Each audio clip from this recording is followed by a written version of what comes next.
Good evening, students. Good evening, sir. So, in the last slide, I told you interconversion of state of water. Interconversion मतलब क्या होता है? Water का एक state से दूसरे स्टेट में बदलना। ठीक है, तो कई सारा स्टेट बताए थे। तो हमने ये भी बताया था कि सबसे पहले बॉइलिंग क्या होता है, बॉइलिंग इवेपोरेशन, है ना। सबसे पहले तो हमने बताया था मेल्टिंग, मेल्टिंग के बाद हमने बताया था बॉइलिंग, बॉइलिंग बता दिया। बॉइलिंग के बाद हमने फिर आपको बताया था कंडेंसेशन, देन फ्रीजिंग, बताए थे ना। तो ये सारा स्टेप्स हमने बताते सब लिखाए थे आप लोगों को, ये सारा लिखाए थे, लिखा थे ना। अब देखिए next point is water cycle. ठीक है, वाटर साइकिल, वाटर साइकिल, ठीक है। वाटर साइकिल, देखो वाटर साइकिल एक बहुत इंपॉर्टेंट प्रोसेस है, ठीक है। yes, और इस प्रोसेस से हमको वापस से वाटर रीयूज करने के लिए मिल जाता है।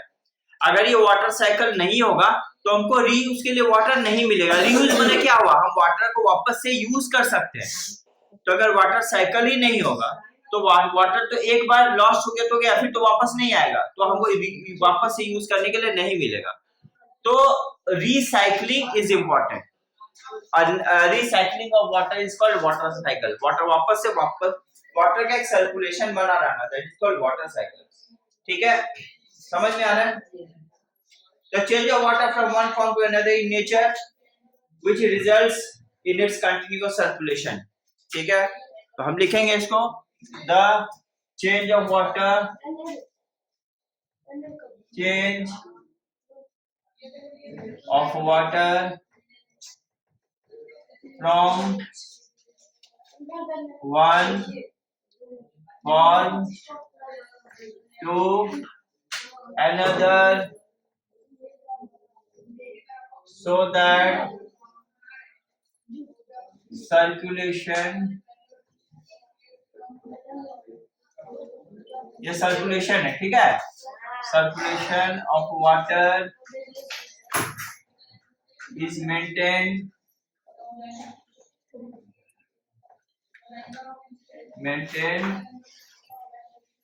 in nature। पहले यहाँ तक मैं आपको समझा दे रहा हूँ। देखो, change of water from one form to another, मतलब एक फॉर्म क्या हो गया, आइस एक फॉर्म था, उसका चला गया वाटर एक फॉर्म हो गया, आइस से वाटर के बाद वेपर एक फॉर्म हो गया, वेपर से वापस से आ गया वाटर एक फॉर्म हो गया, उसके बाद आइस एक फॉर्म, तो एक फॉर्म से दूसरे फॉर्म में बदल रहा है ना। तो इस तरह से फॉर्म चेंज करना वाटर का, कि वाटर का सर्कुलेशन मेंटेन रहना चाहिए। ठीक है, समझ में आएगा? नहीं तो सर्कुलेशन मेंटेन नहीं होगा तो प्रॉब्लम होगा। So that it can maintain the circulation of water। ठीक है, समझ में आ रहा है? तो सर्कुलेशन मेंटेन रखना कहां से कहां तक? Water circulation of water is maintained in nature, that is ठीक है, from water vapour, that is from water vapour to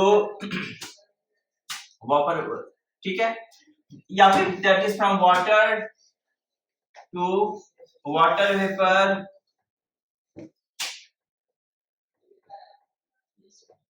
and from vapour to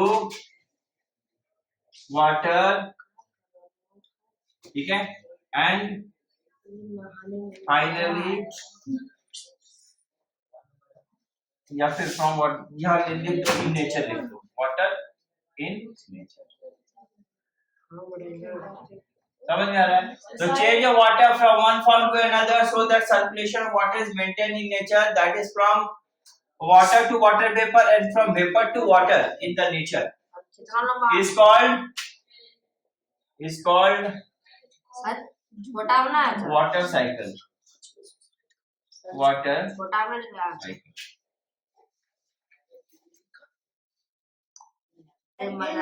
So this is what water cycle, clear? Write it down। तो water cycle का importance भी हमारे nature में बहुत ज्यादा importance है वाटर साइकिल का। ठीक है, बोलो। या इसका और एक डेफिनेशन लिखना चाहो तो लिख सकते, inter conversion of three states of water also occurs in nature, ऐसे लिख सकते हो। और एक डेफिनेशन लिख सकते हो द इंटर कन्वर्जन, और एक लिख सकते हो, दो में से कोई याद कर सकते हो। The inter conversion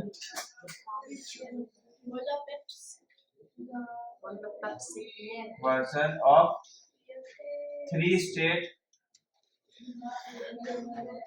of water in nature called water cycle। इसको क्या बोलेंगे? Water cycle. It is called water cycle. Three state का कन्वर्जन, दैट इज कॉल्ड, ये भी लिख सकते हो, नॉट अ प्रॉब्लम। ठीक है, ये छोटा वाला है, हमने ये लिखा। ठीक है, ये याद कर सकते हो या फिर ये याद कर सकते हो। तो अभी याद हो गया था, इतना का वर्ड ना थ्री स्टेट वाटर है बस, सिंपल।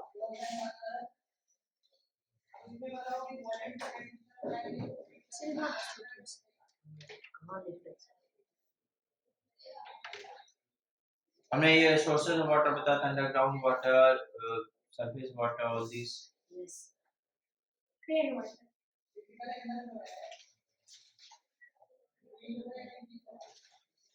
ओके, लिख लिए इसको।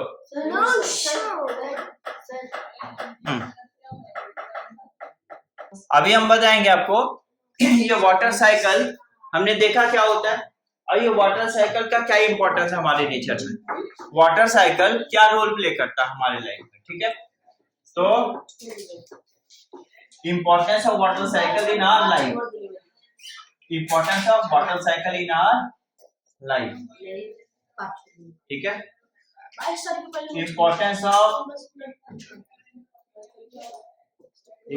Of water cycle. दूसरा नंबर अगला heading, importance of water cycle. देखिए, कंटिन्यू, फिर ये नहीं बोल 2 मिनट रुकिए, 3 मिनट रुकिए नहीं बोलिएगा। Come on, the importance of water cycle. देखिए, वाटर साइकिल होता है तभी वाटर हम लोगों को रीयूज के लिए अवेलेबल होता है, यानी हमारे एटमॉस्फेयर में जो लॉस्ट वाटर है वो हमारे अर्थ पर आता है through the process called water cycle. ठीक है, समझ में आ रहा है? थ्रू, ठीक है, water cycle is very important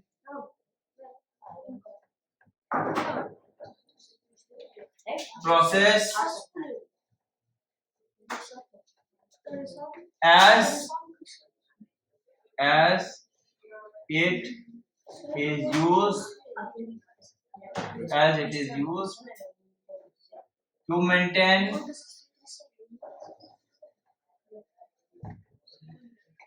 ठीक है, as it is used to maintain the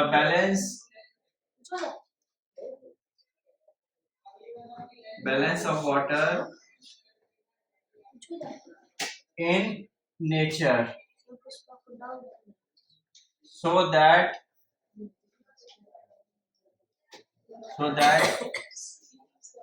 it can be available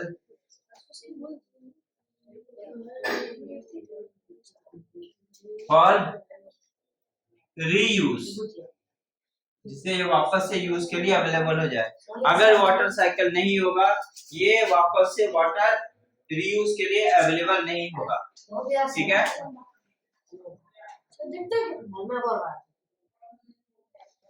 देखो हम यहाँ पर बता रहे हैं इंपॉर्टेंस ऑफ वाटर साइकिल। तो वाटर साइकिल बहुत इंपॉर्टेंट है, क्यों? क्योंकि ऐसा प्रोसेस है इसके हेल्प से हम लोगों को वाटर रीयूज के लिए मिल जाता है। ठीक है, ये इसके हेल्प से हम लोगों को वाटर रीयूज के लिए मिल जाता है हमारे अर्थ सरफेस पर। ठीक है, क्लियर? और मेन हमारा जो एग्रीकल्चर है मेन डिपेंड होता है वाटर पर। हमारा एग्रीकल्चर मेनली वाटर डिपेंडेंट होता है, वाटर पर डिपेंड होता है। अगर वाटर हमें यूज के लिए अवेलेबल नहीं होगा तो एग्रीकल्चर इफेक्टेड हो जाएगा। ठीक है, समझ में आ रहा है? क्लियर? सो सेकंड पॉइंट में इसको लिख सकते हो। ठीक है, agriculture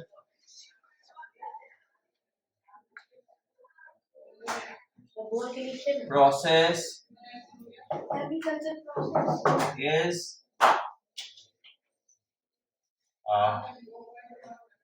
mainly water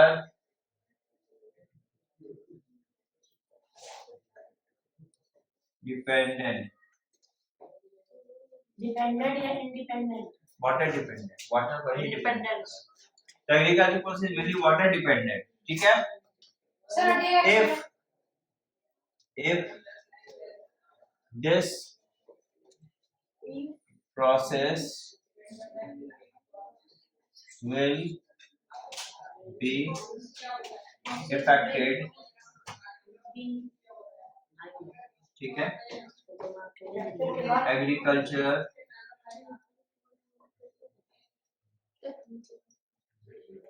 will be affected। ठीक है, एग्रीकल्चर इफेक्ट। ठीक है, समझ में आ रहा है?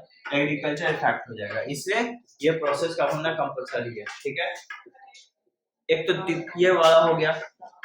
आप लोगों ने ऊपर का पॉइंट लिखा? यस सर, दोनों लिख दिया ना, इसका बाद देखो।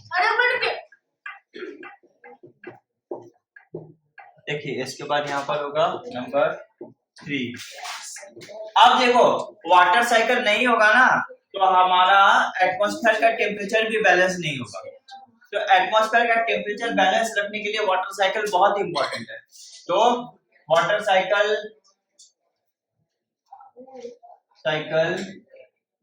is also important for maintaining climatic condition।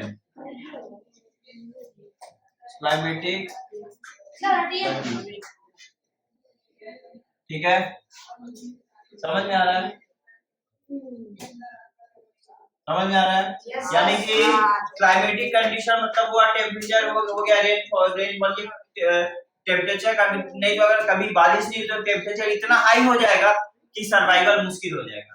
समझ में? और बारिश हुई तो भी सर्वाइवल मुश्किल। तो इसलिए वाटर साइकिल जरूरी है हमारे क्लाइमेटिक कंडीशन को मेंटेन करने के लिए, नहीं तो काफी ज्यादा डिस्टर्बेंस क्रिएट हो जाएगी हमारे एटमॉस्फेयर। तो it's very important process, water cycle is very very very important process.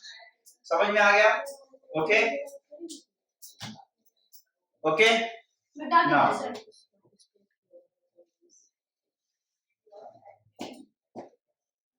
दोनों में डालिए, सब में डालिए। नहीं सर,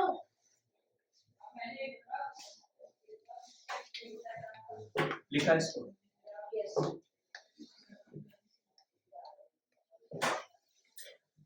राइट ना, वाटर साइकिल हमने देख लिया। अभी जिस वाटर के बारे में पढ़ रहे हैं उसका तो ये जानना होगा, प्रॉपर्टी जानना पड़ेगा। इधर का उसको तन्मय, हेलो, हाँ ना, जिस वाटर के बारे में पढ़ रहे हैं उसका तो प्रॉपर्टी हमको जानना पड़ेगा, उसका फिजिकल प्रॉपर्टी क्या होता है। ठीक है, सो क्या क्या फिजिकल प्रॉपर्टी होता है आई विल टेल यू। मिटा दो उसको।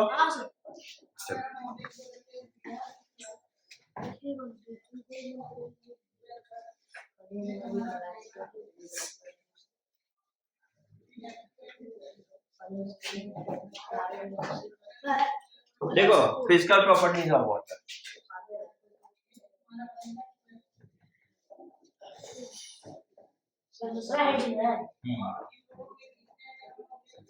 रेटिंग के बाद दूसरे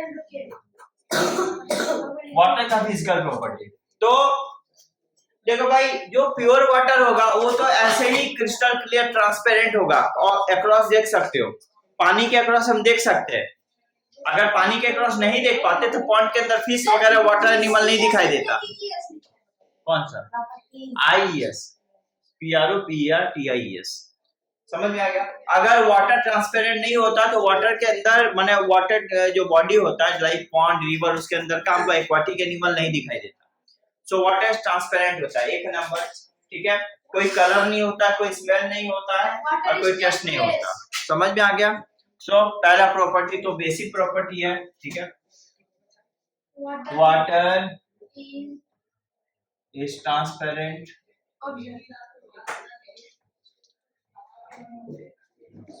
ठीक है, कलरलेस,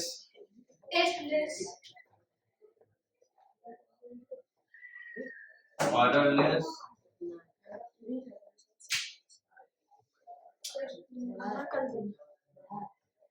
टेस्टलेस।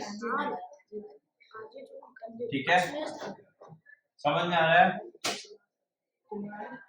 लिक्विड, समझ में आ रहा है? ना कलर, ना स्मेल, ना टेस्ट, कुछ नहीं होता है इसमें। ठीक है, ओके, पहला प्रॉपर्टी। इसके बाद freezing point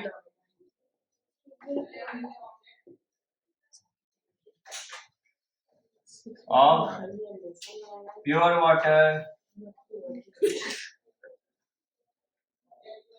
is 0 degree C, मतलब 0 डिग्री C के नीचे जमने लगेगा and boiling point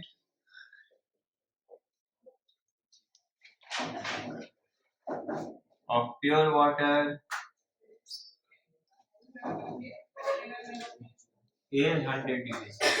100 degree C पर उबलने लगेगा, यानी कि 0 डिग्री C के नीचे जमने लगेगा और 100 डिग्री C के ऊपर उबलने लगेगा। समझ में आ गया? ठीक है, इसके बाद थर्ड वाला प्रॉपर्टी वाटर का डेंसिटी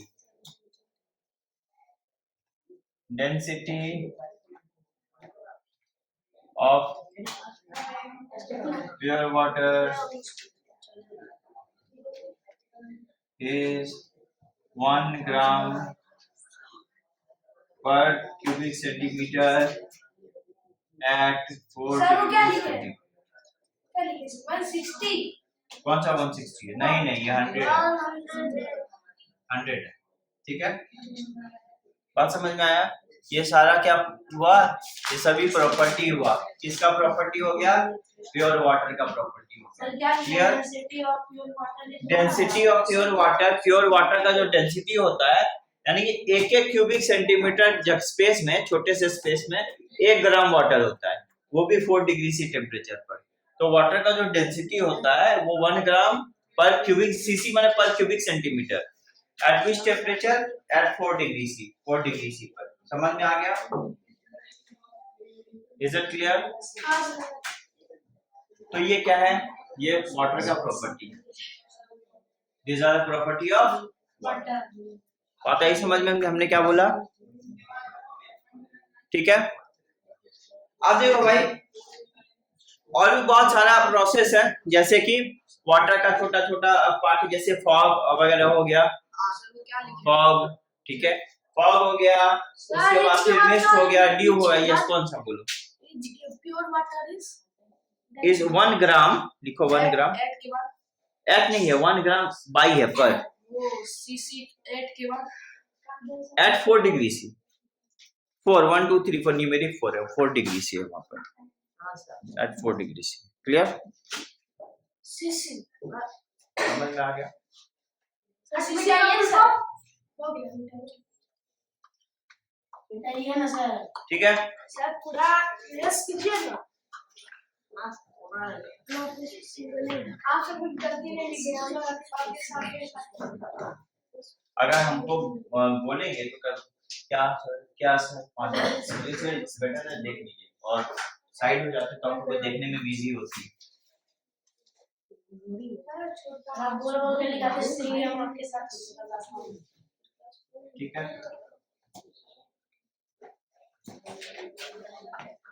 अब ये वाटर से रिलेटेड बताए, कोई डाउट है आप लोगों को? नहीं है सर। ठीक है, सर सीसी का so there are cubic centimetre, volume होता है, मतलब वॉल्यूम का यूनिट क्यूबिक सेंटीमीटर होता है। Cubic centimeter. CUBIC cubic, answer हम भी लिख लेते हैं CENTIMETR. CU And universally वहाँ पर है. Now there are some more terms left. We'll continue in the next class. Thank you so much. Thank you, sir. Thank you.